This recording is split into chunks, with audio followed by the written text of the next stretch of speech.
And we're back, keeping our fingers crossed that we're not going to have a right error, as we always do for the first go-around. And so far, nothing. I don't know how far we have to get into these before it conks out on me. But we watched a couple of things, and we just couldn't decide on picking one. So we're going to do, what would you say, like it's a combo episode? Sure, a combo episode sounds good. All right. So we've been watching Entourage for on and off for a couple of years now. And how far did we get in? Got like season 5, 6? Oh, that was later than I thought. I don't know, we watched quite a bit. We didn't watch it all, though. No. No. But I had seen the movie when it came out. What? Do you have it up? No, I don't. Oh, yeah. The movie? Yeah, pulled up on IMDb because I remember I saw it in the theater. But I think this one was I think it was just a retelling of one of the episodes. Oh, like in more detail? No, just in like they reframed it a little bit. It was the same basic kind of story. Like Vince has got a movie and it's going in the toilet somehow because a financier has a problem with how much money he's spending, and they're going to shelve it. And then Ari's got to get involved and yell at some people, and eventually save the day. But it's just a fun for anybody who likes the inner workings of Hollywood. There's a number of movies that tell stories around the lore of Hollywood, and Entourage was a great show for it. But as a movie, like the movie was fun, but it was just like an extended episode. What'd you get there? I'm having trouble finding the movie. Really? Yeah. But maybe it's just the way I'm looking for it. What is that? Isn't that it? Entourage or Entourage movie? The TV show. Let's try Entourage movie, but all the same cast: Adrian Grenier and Jeremy Piven. I really think is the star of the show, although Grenier is supposed to be the movie star. Who else is that? Kevin Dillon, Jerry Ferrera, Kevin Connolly. Ferrera he was in a couple of movies. He was in 2015. 2015. All right. What was that movie with Mark Wahlberg? Lone Survivor. It probably wasn't up your alley. I doubt you saw it. I didn't even hear that movie. It's the Navy SEALs were in Afghanistan and they were fighting their way out.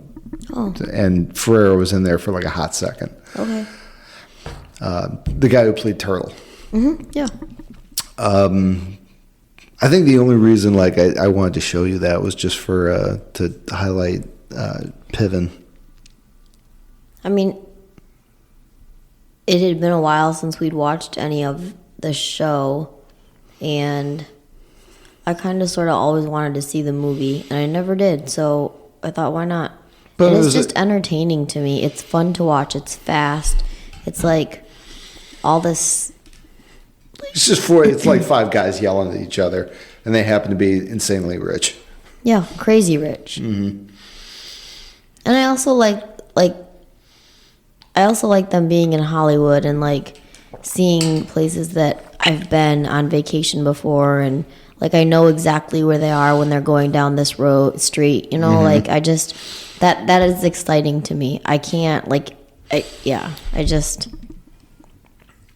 I think it's kind of a kick that like anyone would watch this and think that's like a regular day in the life of anybody in Hollywood, because it's such a rarefied air. There's so few, like it's fun to watch the people who are really killing it, mm-hmm. but there's so few of them. Yeah. Mm-hmm. Like anybody whose name that you know, mm-hmm. or people that you recognize. Mm-hmm.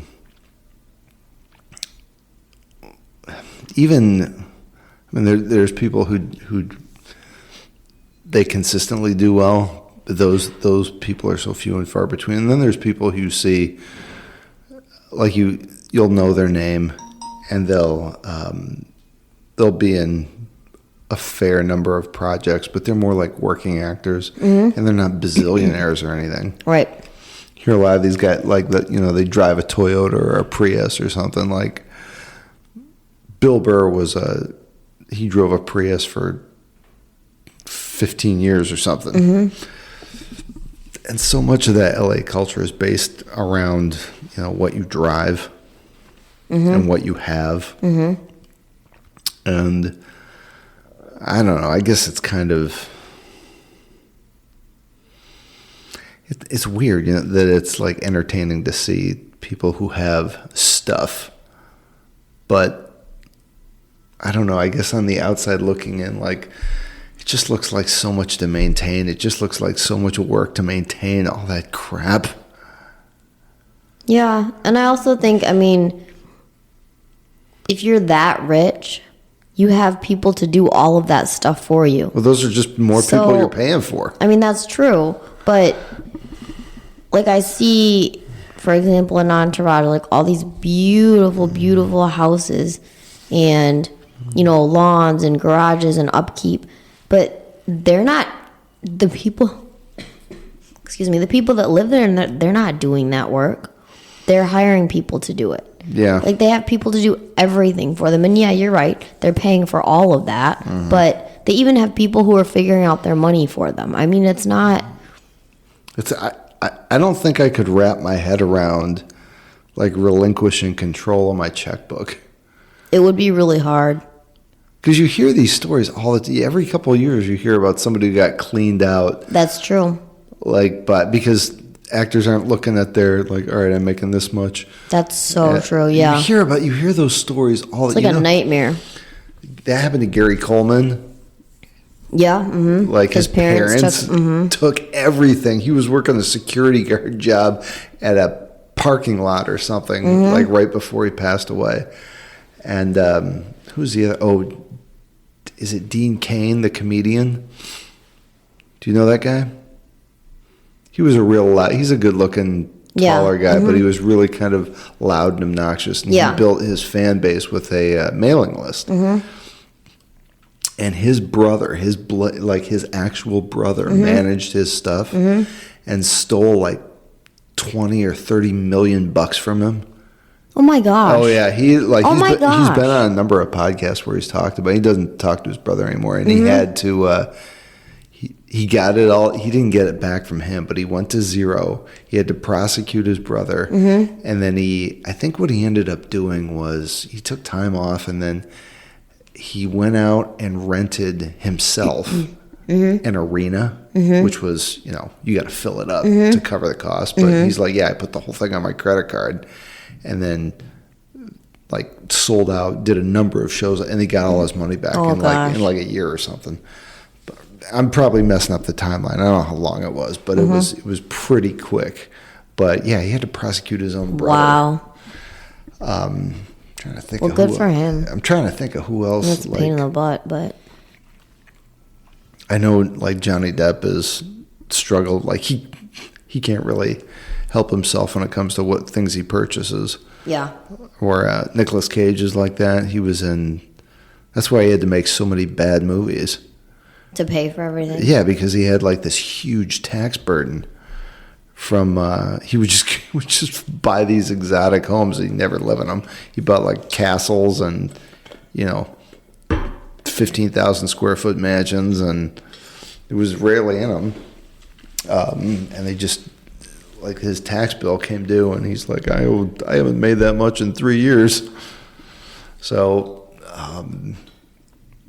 I think that's it's kind of the trap of Hollywood. You can, like, really strike it rich, but unless you're on top of your finances, you have all these people handling you. I'm trying to think of who, like, really killed it and lives a pretty modest life. Oh, like Daniel Day-Lewis. I don't know what his finances are like, but he just, like, after he does a movie, he goes back to England and he's like a cobbler or something. So, I don't know. It's fun to watch, and I think the idea of being like that wealthy must be fun. But, like, to actually be in it, I'm curious if there was ever, like, how many people are actually legitimately at peace and happy out there? I'm sure very few. It just seems like it'd be next to impossible to be happy in that environment. I wonder if for a while, like at some point, whether it's like, quote, the beginning, the middle, or the end, if they're happy for a little while. Like, and I'm not saying like a week or several months. I'm saying any part of time, like, because I listened to what you said, and I think it would be fun to live that life, but not, like you said, in real life. Like, just like, I don't know. For like a month. Like, try it out. Like, that sounds weird, but like, yeah, just like, I don't know. I guess looking with the life I'm living now, yeah. I mean, that's so far out of my reach, but I think, let me start again. I look at it as, like, it would be a vacation. Like, yeah. I would just, that life is so foreign to me, mm-hmm. but I think it would be fun just to, like, try it, but, like, I would definitely not want to live it. The wealth would be nice, but the fame, forget it. And the other thing is, I think about that sometimes. Like, I don't need people knowing that I decided to go to the grocery store and this is what I bought. Mm-hmm. I mean, that's just like such a little, like, a mundane thing. Mm-hmm. And I think it's just like... And just the nuance of your life, like people just peering into and taking pictures of all. Like, I'll see this stuff on Instagram pop up about... There's been a couple where Ben Affleck he's coming out of an office building, and I know it's somewhere in Hollywood, but it's on the same curb. He parks his car on the same curb because there was one Instagram clip mm-hmm. where he's walking out to his car and the same photographer is taking pictures mm-hmm. of him. And there's a different one where he's walking out with Jennifer Lopez. Yeah, I've seen this clip. I know exactly what you're talking about. And every time, well, I'm sure part of it is he's being photographed all the time, but mm-hmm. he just has this weathered, beaten, pissed off look on his face. Like, he has the look of someone who's gotten it all and hates it. Mm-hmm. Yeah. He doesn't look happy about any of it.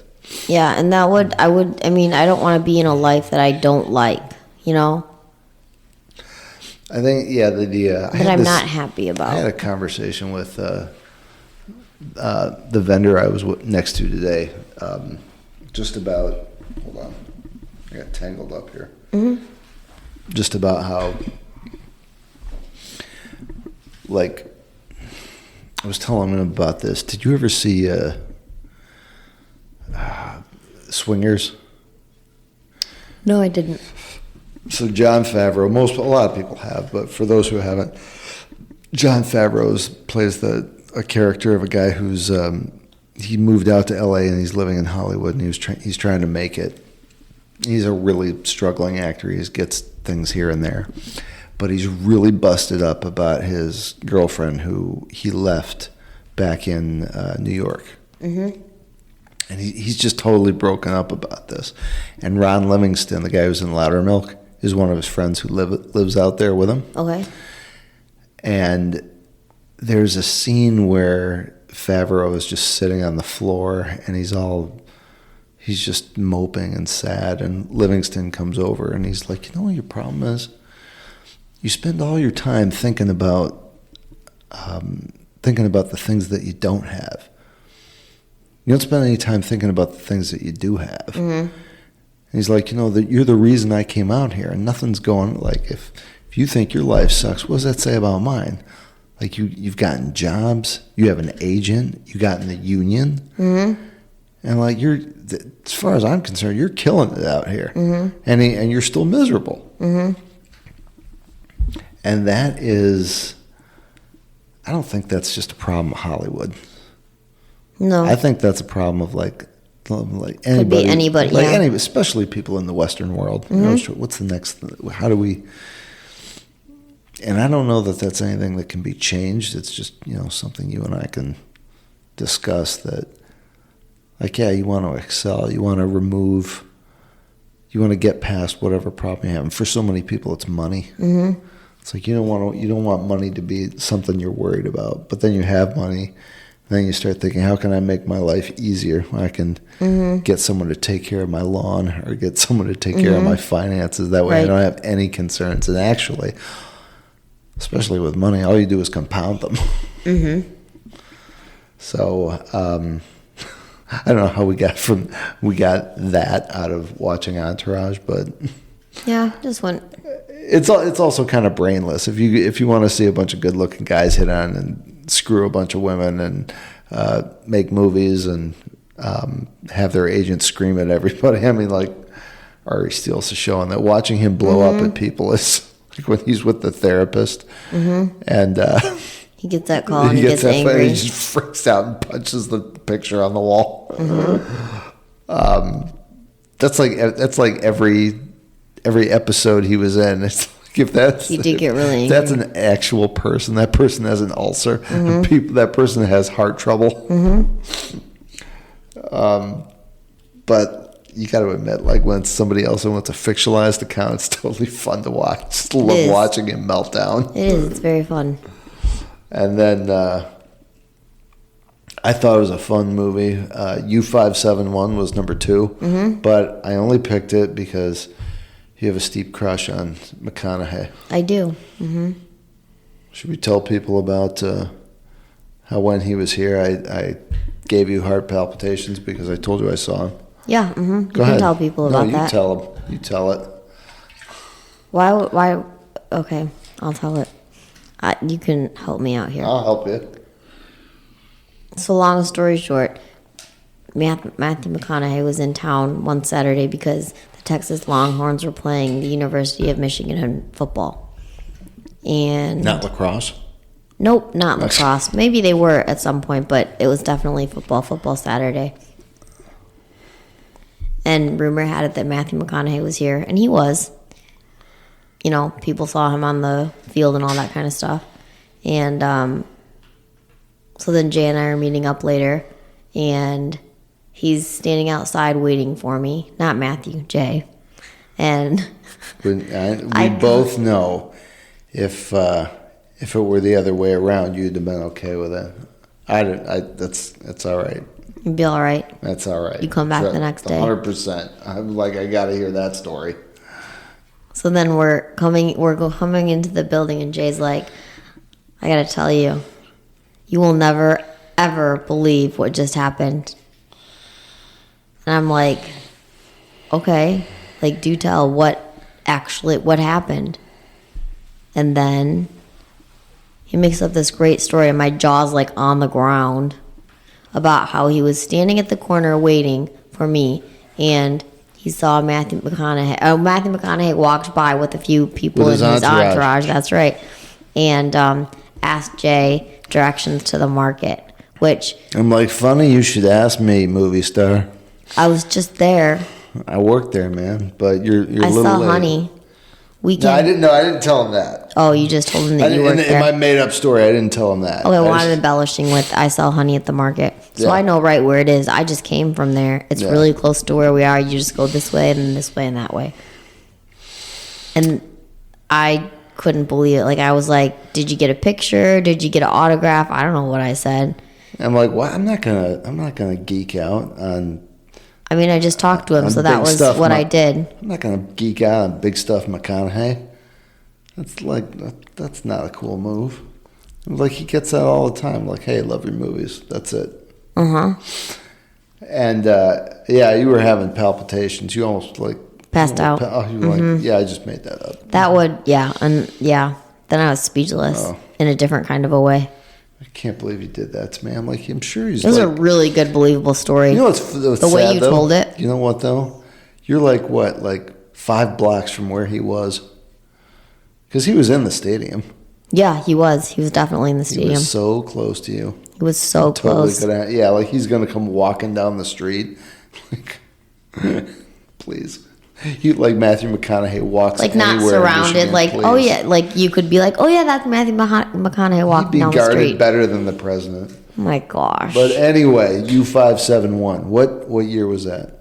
that movie was, I don't know what year it was because I wasn't looking at the year that movie was made. I was looking at, it was 2000. It was 2000. Yeah, because I commented that it was before September 11th. Yes, it was 2000. He has been making movies a long time. I know. Maybe later I'm going to have to look up his IMDb because he has probably made what? I don't know. Look him up. 50. Oh my God, don't say musicals. That's what I almost said. Movies.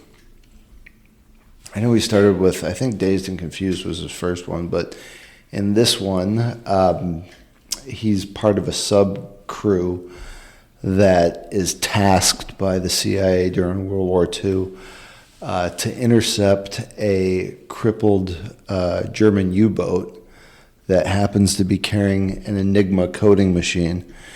And the mission is Mcconaughey is the XO, Bill Pullman is the captain. Paxton. Who did I say? Pullman? Bill Paxton is the captain of the U-boat. Not the U-boat, the submarine. The American submarine yeah.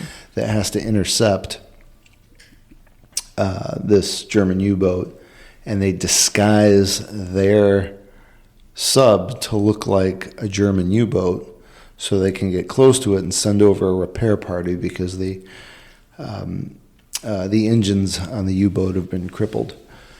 So they're on their way over there, but they're also their timetable is they're trying to beat the German repair sub that's on the way out to meet the U-571, the crippled boat. They overtake the sub, and I wouldn't say hilarity ensues, but they're on a crippled boat. How do I say this without giving anything away? There's some things happen, and they can't return to their boat, so they have to figure out how to save their whole mission is the coding machine, without being detected that the sub has been taken by American forces, and then get the coding machine into Allied hands. And it's the challenge is this boat is broken. They have to figure out a way to repair it. The whole boat is like all the indicators throughout the boat are in German. They have two people who speak German, and it's partially sinking, trying to outrun the rest of the German Navy because now they're in European waters. I think that was probably the first movie I saw with him in it, but a little bit of a departure from his regular raggedy hair look, which apparently you weren't a big fan of. He was so young and he looked so different. Unrecognizable, I think the word you used was. No, I don't think unrecognizable. I just didn't like the clean-shaven military officer look for him. It didn't really, but he was very young and he was like, it's not that he's not, but he was like very young and very skinny. I mean, he's not a heavy guy, but no, that's what I was trying to say. Is I'm not saying it like he had that young guy leanness. Yeah, there you go. Yeah, exactly. Yeah, no. That not well fed actor leanness. That Dallas Buyers Club look. Yeah. Because that like haunts me. But no, he was so. To back up a little bit, he's been in at least 80 movies. 80? Really? Yeah. Well, it said acting credits 85, and 4 of them are upcoming. God, I didn't know that. Which I think is like, wow, very impressive. And then I looked this up before we started our podcast episode for today. He was 23 when he did this U-571 movie. And he was 20 what? Sorry, he was 23 when he did the U-571 movie. Wow. And he's 55 now. He's 23? Yeah. And that was in 2000? Mm-hmm. Wait a minute. Is my math not right? No, because I was born in 75. I was 25 in 2000. He's not 55. Okay, well, I'll relook that up then. Yeah, he can't be. He's got to be. Maybe that was in a movie. Maybe it like corrected to how old was he when he made some movie? But he was 23 in this movie. I don't think that.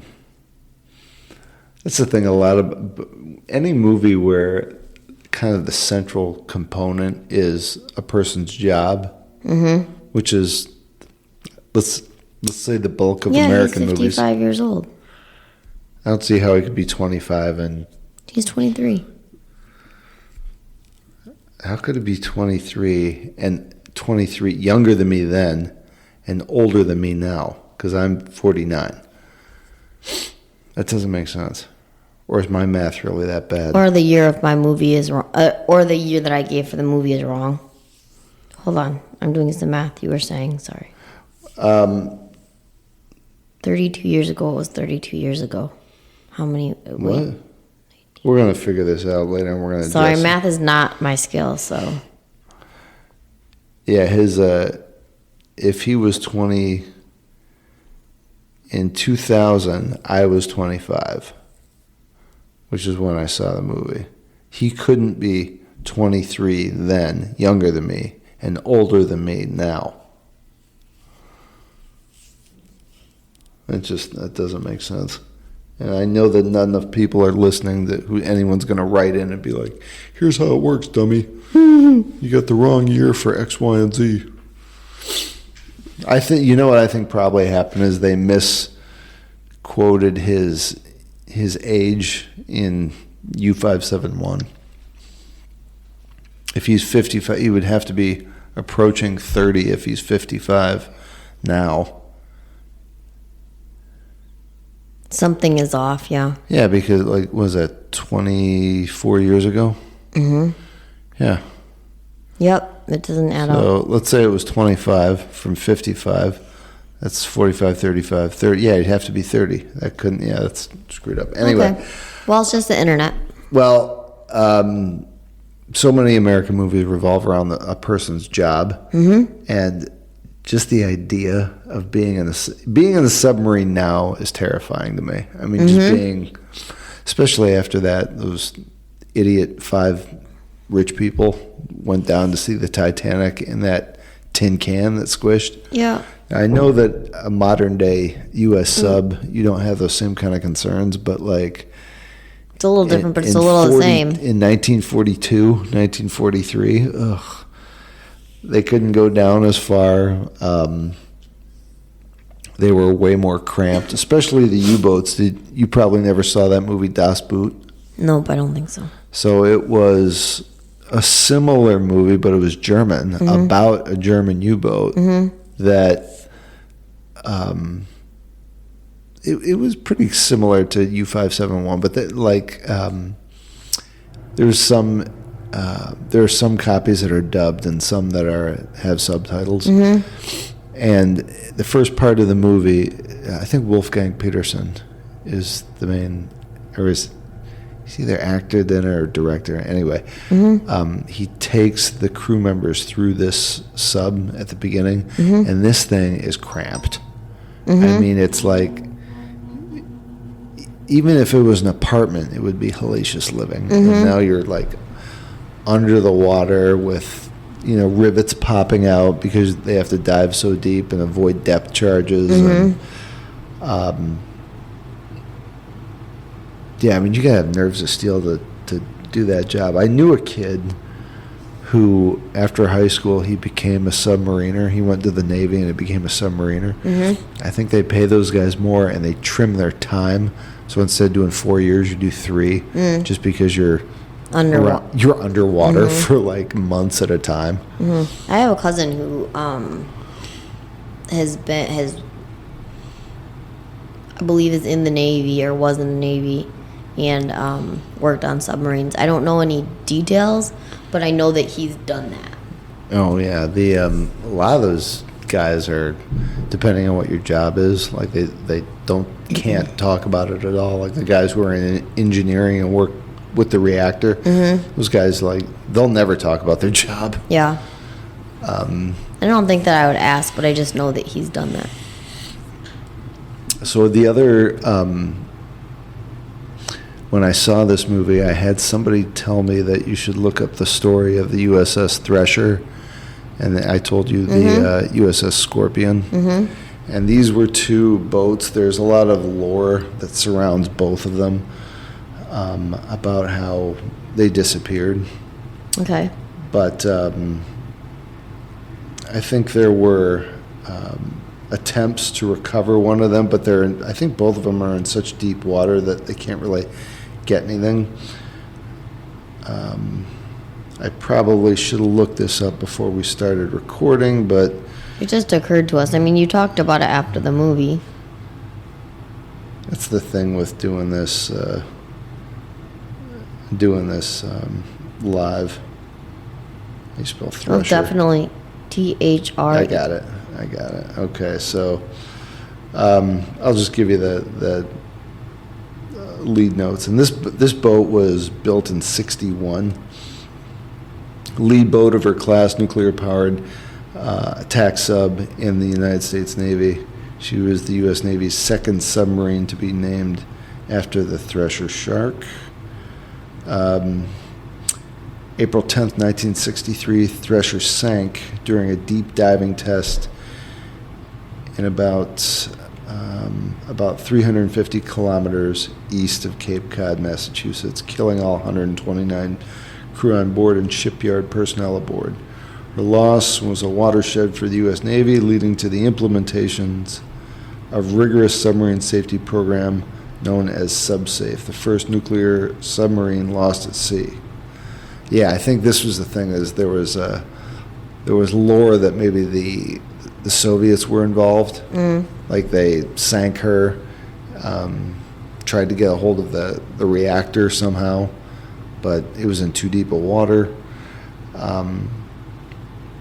And I know there is a story about this somewhere, so if you want to write in about it, feel free.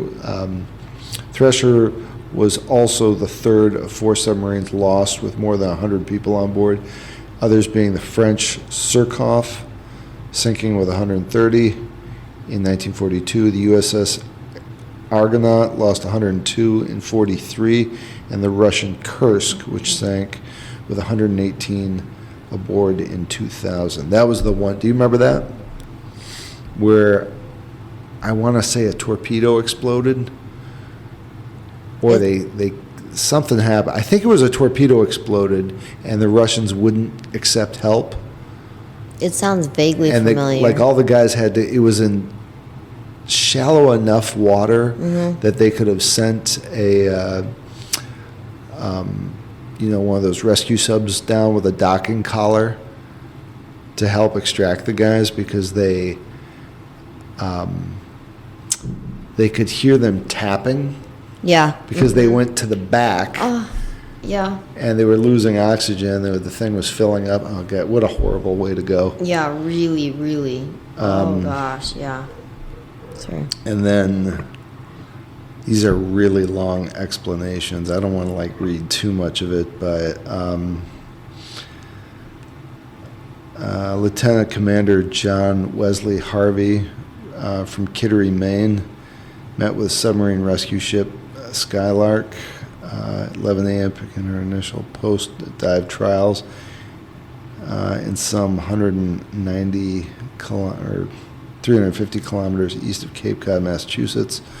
That afternoon, Thresher conducted an initial trim dive test, surfaced, and then performed a second dive to half of her 1,300-foot test depth.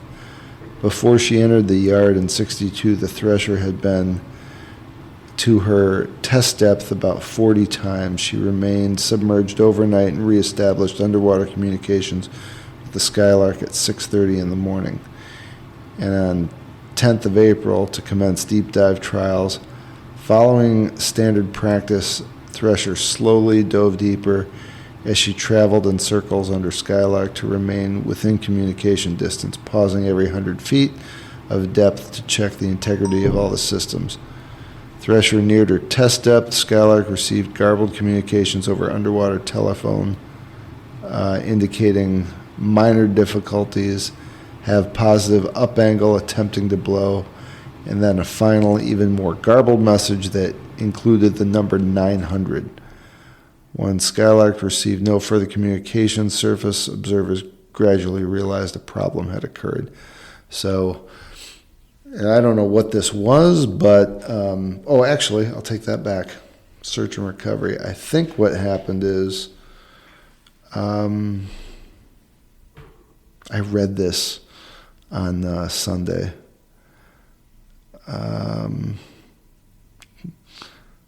Entertain the listeners while I try and find this. Okay, well, my first question is, can we watch a YouTube thing on it? It's a half an hour later.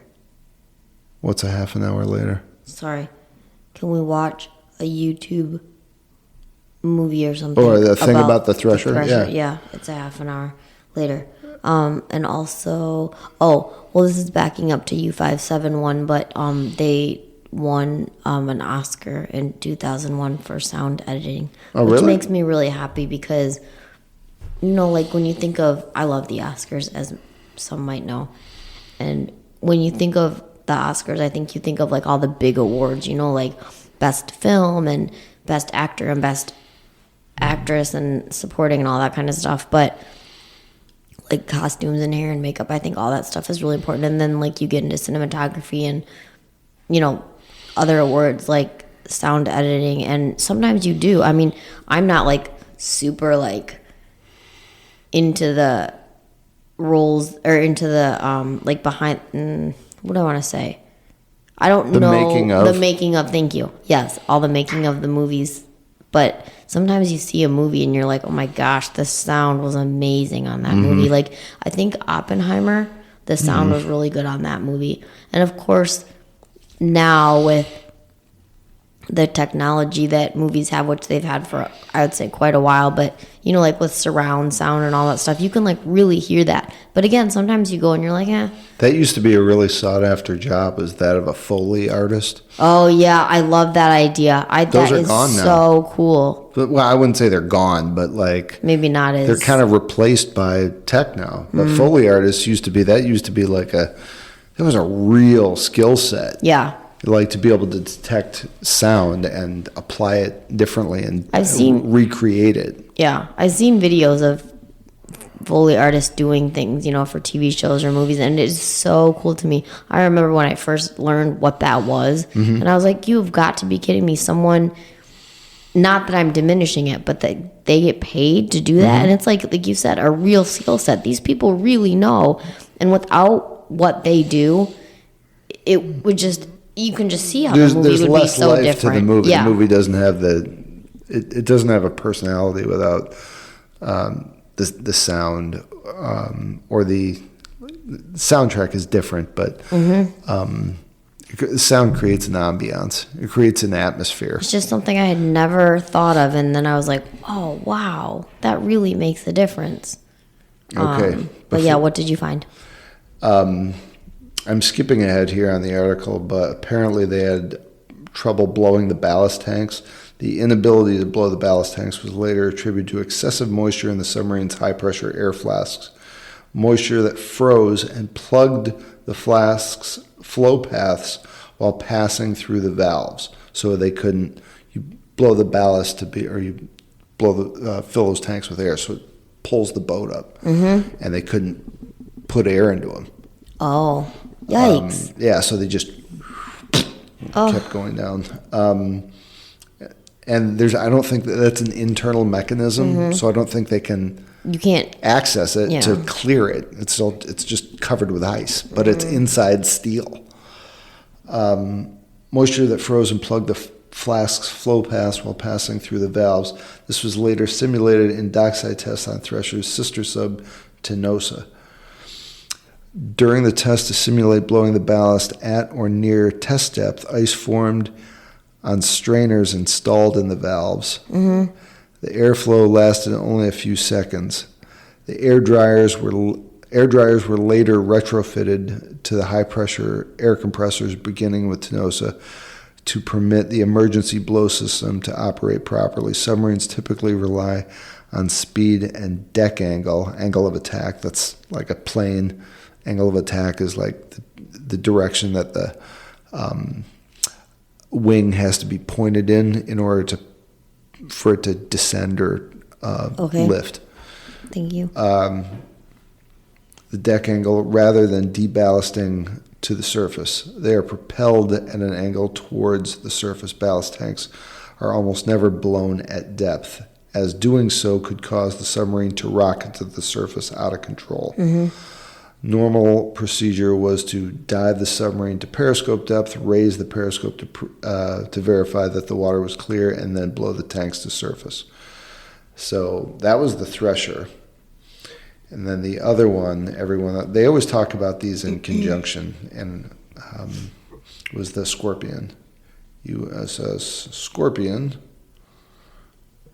which was a smaller boat, much smaller. It was a skipjack class nuclear-powered sub that served the U.S. Navy, and the sixth vessel and second submarine of the Navy to carry that name.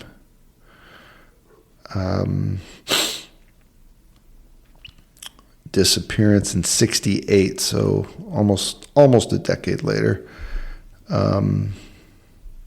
Scorpion attempted to send radio traffic to the naval station Rota for an unusually long period beginning shortly before midnight on the 20th of May and ending after midnight on the 21st, but was only able to reach a Navy communication station near Mcconaughey, Greece, which forwarded the message to Sublant, which is apparently a navigating group of the Navy, I guess.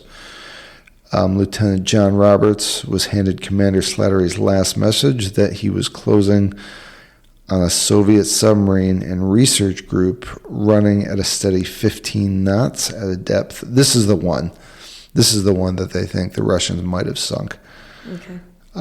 At the depth of 350 to begin surveillance of the Soviets. Scorpion was expected to arrive in her home port, Norfolk, Virginia, on the 27th of May, 1300 local time. After she was overdue for several hours, the Atlantic Fleet launched a sea and air search during the peak search period from 28th to the 30th of May, involving as many as 55 ships and 35 search aircraft. A brief radio message included Scorpion's codename Brandywine, which was received by several search parties on the evening of the 29th. The search could not be identified in a search area derived from the bearings of the radio message.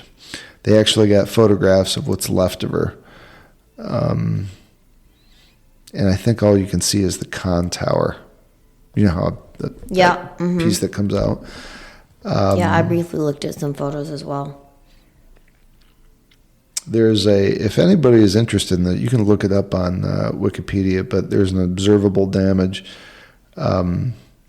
section. The bow section of the Scorpion appears to have skidded upon impact with the Globigerina ooze on the seafloor, digging a sizable trench, so it probably came down on an angle, didn't come straight down. The sail has been dislodged and the hull of the operations compartment upon which it perched disintegrated. Was in the open position as if it had been on the surface at the time of the mishap. Although it may have been left in the open position during the vessel's recent nighttime stop at Rota. I don't want to chew up the whole podcast talking about this, but if anybody who's into submarines or naval battles or just naval history, these are two really interesting stories to read about. That's a good idea. Let's watch those YouTubes on these two boats later. Okay.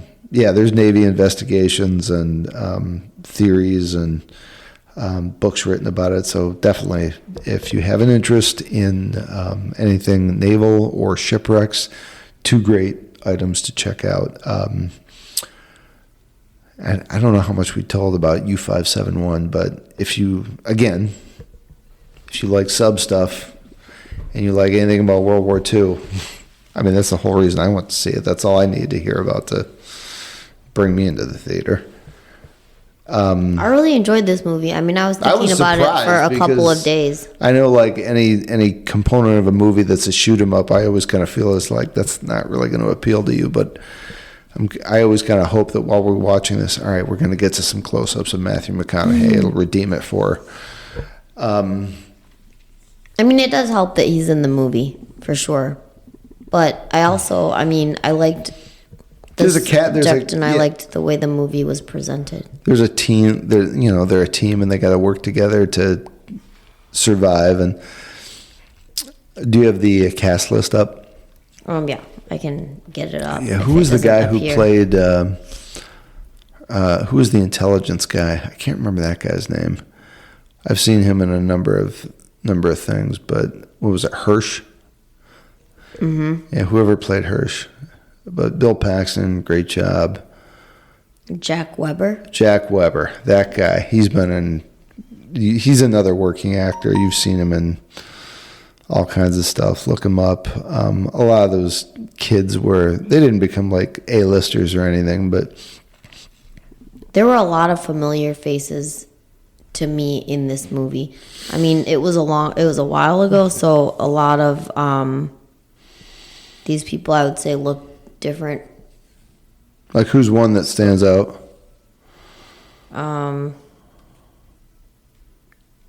Like, it was really interesting. Yeah, I thought, he was. Yeah. Like, yeah. And like totally convincing. And he's not who I'm talking about, but I just was looking at the cast. Let's see. Well, this Harvey Keitel. Harvey Keitel's in it, right? Yeah, he's the. I've seen him a lot. Yeah, he's the crew chief. He's the highest enlisted person. Who else? And David Keith. All these people, they look very familiar to me. Coonan? Let me see him.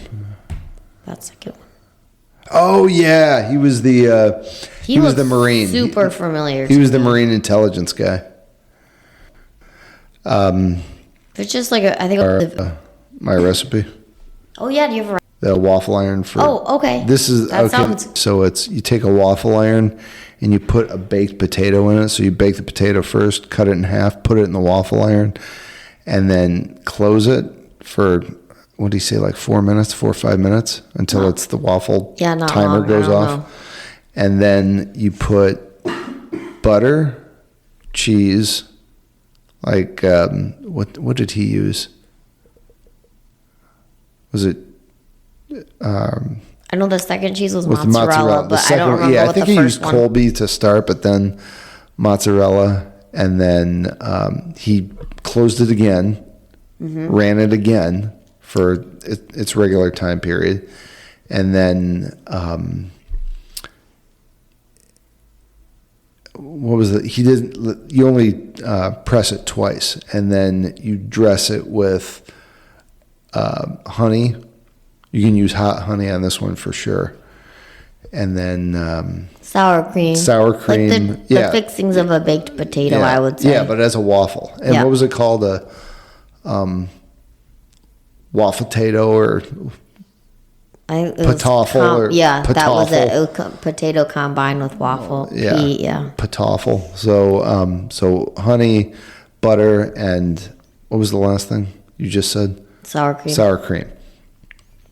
So it's like some hot chili oil. Yeah, they said hot chili oil, but you can just use hot honey. You got to have a waffle iron though. So if you have one, you're all set. If you don't, get one. If it's too much work, well, that says more about your work ethic than it does about your ability to cook. So we got go to the hotel down the street and use theirs and then leave. Yeah, seriously. Stop coming up with reasons why I can't work and start working on solutions. Anything else? No, I think that's all. We haven't seen. Oh, you know what? They're going to be disappointed. We told them we were going to do a Blacklist. No, not the fall. The other one. Oh, Paris, Texas? Paris, Texas. We didn't do it because we can't find it. It's hard. Yeah, we can't find it on something that's not a subscription platform. We'll keep looking. Yeah, maybe we can rent it. I don't know how. Like, we can't find it on if you know where to find it on an easily downloadable. It's not on Netflix. It's not on YouTube. It's not on Tubi. That's true. That's all we got. Hugs and kisses. Oh no, we have a right error at the very end. Really? At the very end. Are you just making it up? No, I'm not.